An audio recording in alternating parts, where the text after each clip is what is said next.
साथियों, कैसे हो आप सभी लोग। मैं आप सभी का वेलकम करता हूं लक्ष्य क्लासेस के यूट्यूब चैनल पर। आपकी जो पशु परिचर की वैकेंसी है, इसको लेकर आपके कई सारे डाउट हैं, उनमें से कई सारे डाउट आपके क्लियर कर दिए गए हैं।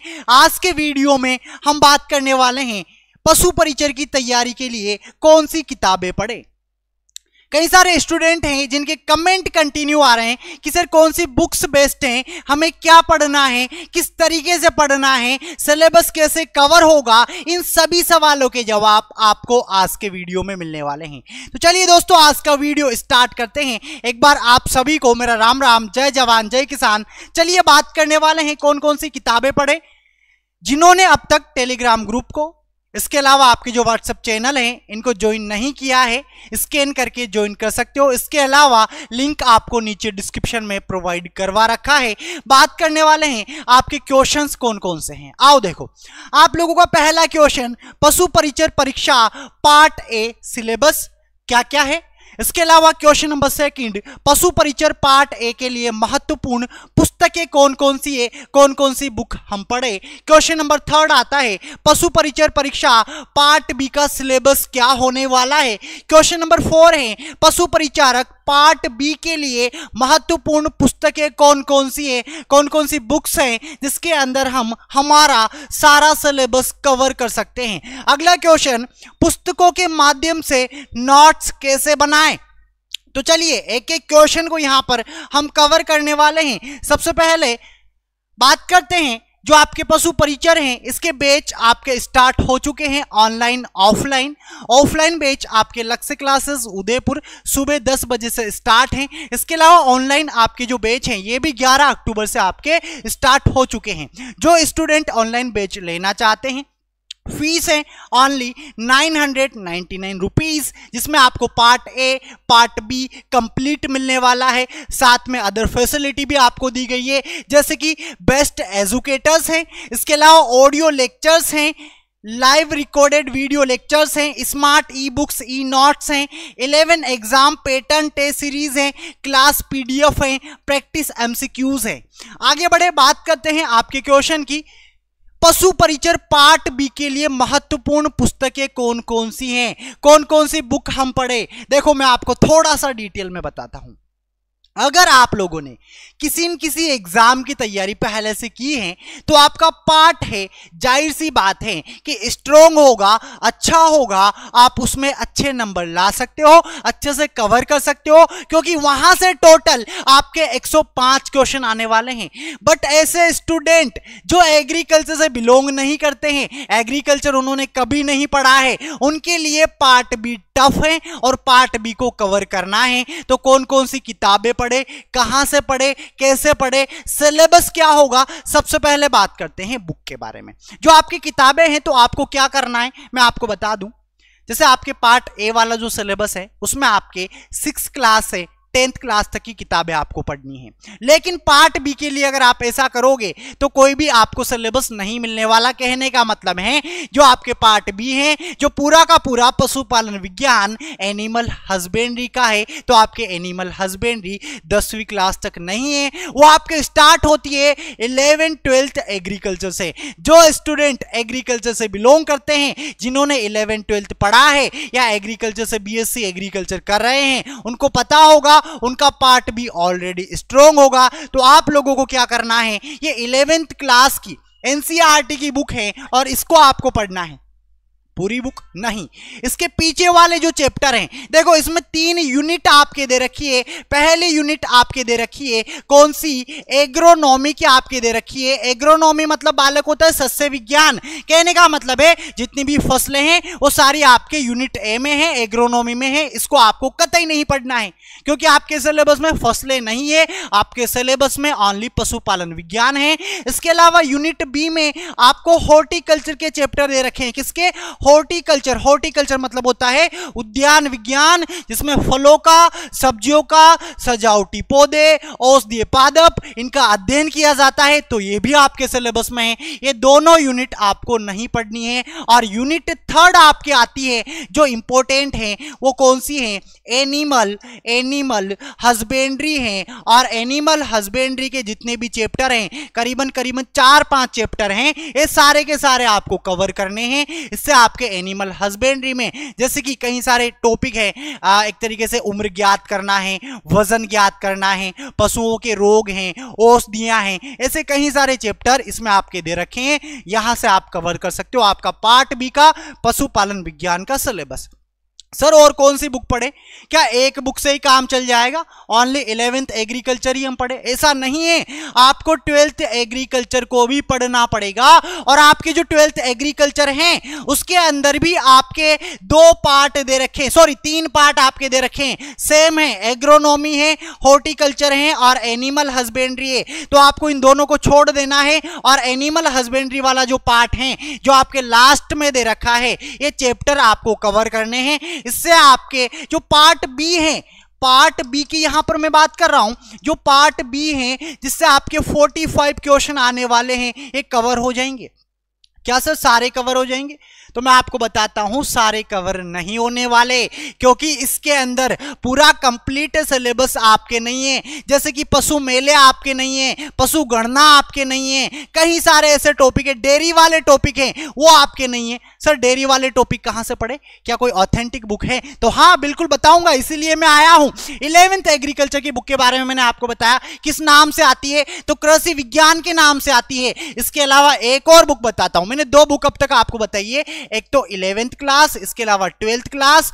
अब देखो आपके 12th क्लास में एक बुक है जिसका नाम है एजी केमिस्ट्री। सर केमिस्ट्री की बातें कर रहे हो आप? तो केमिस्ट्री तो हमारे सिलेबस में नहीं है, बिल्कुल नहीं है। लेकिन पशुपालन विज्ञान के अंदर आपके टॉपिक दे रखा है, कौन सा बालक? डेयरी साइंस वाला आपके दे रखा है। जो डेयरी साइंस है ये आपको मिलेगी 12th क्लास एजी केमिस्ट्री की जो बुक है उसमें चैप्टर नंबर 12 आपको पढ़ना है। अगर ये आपने पढ़ लिया तो डेयरी के सारे क्वेश्चन आपके अच्छे से कवर हो जाएंगे। तो ये 3 किताबें हैं जो इंपॉर्टेंट है, किसके लिए? पार्ट बी के लिए। लेकिन इनके अंदर भी आप अपना पूरा सिलेबस कवर नहीं कर सकते, तो फिर सर और क्या करें?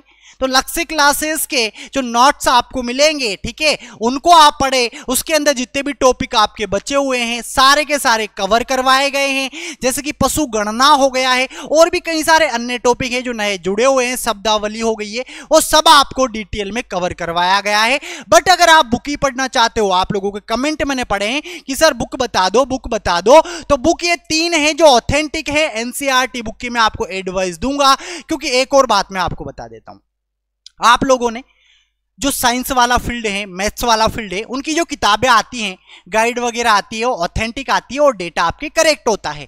एग्रीकल्चर में हमारे ऐसा नहीं है। एग्रीकल्चर में कई सारी ऐसी किताबें हैं जिनके अंदर आपको गलतियां मिलेगी, और हो सकता है उन गलतियों की वजह से आपके क्वेश्चन गलत हो जाए। और हमारे लिए तो यार एक एक नंबर आपका इंपॉर्टेंट है, तो आप लोगों को सही जानकारी देना और सही तरीके से पढ़ाना है। तो आप लोगों को ये 3 किताबें पढ़नी है, 11th एग्रीकल्चर कृषि विज्ञान, 12th एग्रीकल्चर कृषि विज्ञान और 12th एजी केमिस्ट्री चैप्टर नंबर 12 चैप्टर भी मैंने आपको बता दिया है। आगे बढ़े, आई होप आपका पार्ट भी अच्छे से कवर हो गया होगा। अब हम बात करने वाले हैं पार्ट ए के बारे में। सर हमारे जो पार्ट ए में 105 क्वेश्चन आने वाले हैं उनको कैसे कवर करें? तो मैं बेसिक सी जानकारी आपको देता हूं। जिन बच्चों ने पहले से किसी न किसी वैकेंसी की तैयारी की है उनके पार्ट ए पहले से कवर होगा। जो स्टूडेंट अभी 10th क्लास पास करके जस्ट आए हैं या जो 10th में हैं उनको दोनों पार्ट पर ध्यान देना पड़ेगा, पार्ट ए और पार्ट बी। अब पार्ट ए की हम बात करने वाले हैं, कौन कौन सी किताबें आप लोगों को पढ़नी है। तो आओ देखो, पशु परिचर पार्ट ए के लिए महत्वपूर्ण पुस्तकें, जैसे कि आपके राजस्थान सामान्य अध्ययन दे रखा है, ठीक है, इसके लिए आपको 6th क्लास से लेकर 10th क्लास तक, कहने का मतलब है 6वीं क्लास से 10वीं क्लास तक की जो किताबें हैं उनको आपको पढ़ना है। उनसे आपके सारे के सारे टॉपिक अच्छे से कवर हो जाएंगे। कौन कौन सी? जैसे कि राजस्थान का भूगोल आपको पढ़ना है, राजस्थान का इतिहास हिस्ट्री आपको पढ़ना है, ज्योग्राफी हिस्ट्री। इसके अलावा राजस्थान का कला एवं संस्कृति आपको पढ़ना है, कल्चर वाला पोर्शन आपको पढ़ना है। इसकी भी किताब आपके दे रखी है, 6 to 10 आपको याद रखना है। ये पढ़ने के लिए आपको क्या करना है? जैसे कि सामाजिक विज्ञान भी आपको पढ़ना है, कक्षा 6वीं से लेकर कक्षा 10वीं तक का। इसके अलावा दैनिक विज्ञान, ये भी आपको कक्षा 6वीं से लेकर 10वीं तक का पढ़ना है, जिसके अंदर आपका पार्ट ए का सिलेबस कवर हो जाएगा। और बाकी जो सिलेबस बचा हुआ है जो इन किताबों में नहीं है, उसके लिए आप जैसे कि राजस्थान एग्जाम रिव्यू बुक्स हैं उनको आप पढ़ सकते हो। RSM SSB के जो प्रीवियस ईयर के क्वेश्चन पेपर हैं इनको आप लोगों को सोल्व करना है। मैं आपको बता दूं, अगर बात करें पार्ट बी की तो आप एग्रीकल्चर सुपरवाइजर का जो पेपर होता है, इसके अलावा आपके जेट ICR के जो पेपर होते हैं एग्रीकल्चर के पेपर हैं, इनमें 20-30 क्वेश्चन आपके पशुपालन से आते हैं, इनको आपको कवर कर लेना है, जिसमें आपका एक तरीके से ये वाला पार्ट अच्छे से कवर हो जाएगा। इसके अलावा लक्ष्य क्लासेस के क्लासरूम नोट्स आपको पढ़ने हैं, इससे आपके पार्ट ए और पार्ट बी दोनों अच्छे से कवर हो जाएंगे। उम्मीद करता हूं आपको सिलेबस अच्छे से समझ में आया होगा, आपके डाउट क्लियर हो गए होंगे कि सर कौन कौन सी किताबें पढ़े। एक बार फिर से मैं आपको बताना चाहूंगा, अलग अलग टाइप के आप स्टूडेंट हो। मेरे कहने का मतलब यह है, हो सकता है आपने 10th क्लास पास की हो सकता है आप ग्रेजुएट कर चुके हो सकता है कि आप अभी फिलहाल किसी न किसी एग्जाम की तैयारी कर रहे हो। अगर आपने किसी न किसी एग्जाम की तैयारी पहले से ऑलरेडी की हुई है तो आपका पार्ट ए स्ट्रोंग होगा, आपको पार्ट बी पर फोकस करना है।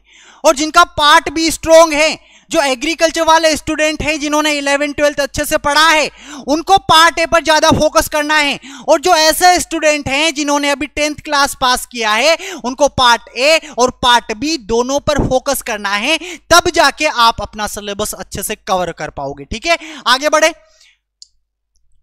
बात करने वाले हैं पशु परिचर पार्ट ए के लिए महत्वपूर्ण पुस्तकें जो मैंने आपको बताई है। पार्ट ए के लिए गणित के लिए आप क्या पढ़े, RS अग्रवाल बुक आती है, इसको आपको पढ़ना है। इसके अलावा लक्ष्य क्लासेस के क्लासरूम नोट्स आपको पढ़ने हैं, ये आपको PDF फाइल में प्रोवाइड करवाए जाएंगे। इसके अलावा अगर आप ऑफलाइन लेना चाहते हो तो वो भी आपको प्रोवाइड करवा दिए जाएंगे।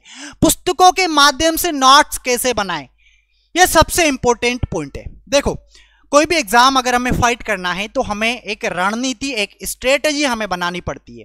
अगर आप कोई बुक से पढ़ते हो तो आप लोगों को गोल्डन नोट्स बनाने हैं। सर नोट्स कैसे बनाए हैं, यही तो इंपॉर्टेंट क्वेश्चन है।